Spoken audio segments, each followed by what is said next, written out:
Hey there, money movers. If you're a Citibank user looking to make sending and receiving money as easy as texting a friend, then setting up Zelle is a game changer. In this video, I'll walk you through the entire process step by step. First off, what's Zelle? It's a secure app that lets you transfer money quickly between bank accounts using just an email address or phone number. And the best part? If you have a Citibank account, integration is seamless. Before we dive in, make sure you have the Citibank app installed on your smartphone and that your account is active. If you don't have the app, head to your app store and download it now. Once that's done, open the app and log in with your Citibank username and password. If you're new to online banking, don't worry, it's straightforward. Now, let's get to the fun part. After logging in, navigate to the Transfers or Payments section. Look for the Zelle option. It might be under Money Movement or a dedicated Zelle tab. Click on it and you'll be prompted to enroll.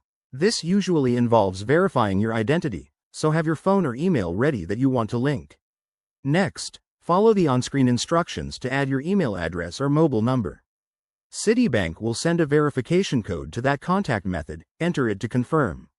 Once verified, your Zelle setup is almost complete. You'll be asked to review and accept the terms, then you're good to go. Pro tip: always double-check the details to avoid any mix-ups, and remember to set up a secure PIN for extra protection. One common hiccup is if your phone number is already linked to another bank. Zelle might ask you to choose which one to use. Just follow the prompts, and it should resolve easily. After setup, test it out by sending a small amount to a friend. It's instant and free for most transfers. There you have it. Setting up Zelle with Citibank is quick and hassle-free. Now you can send money faster than ever. If you found this helpful, give this video a thumbs up, subscribe for more banking tips, and drop a comment if you have questions. Let's make managing your money a breeze. Thanks for watching.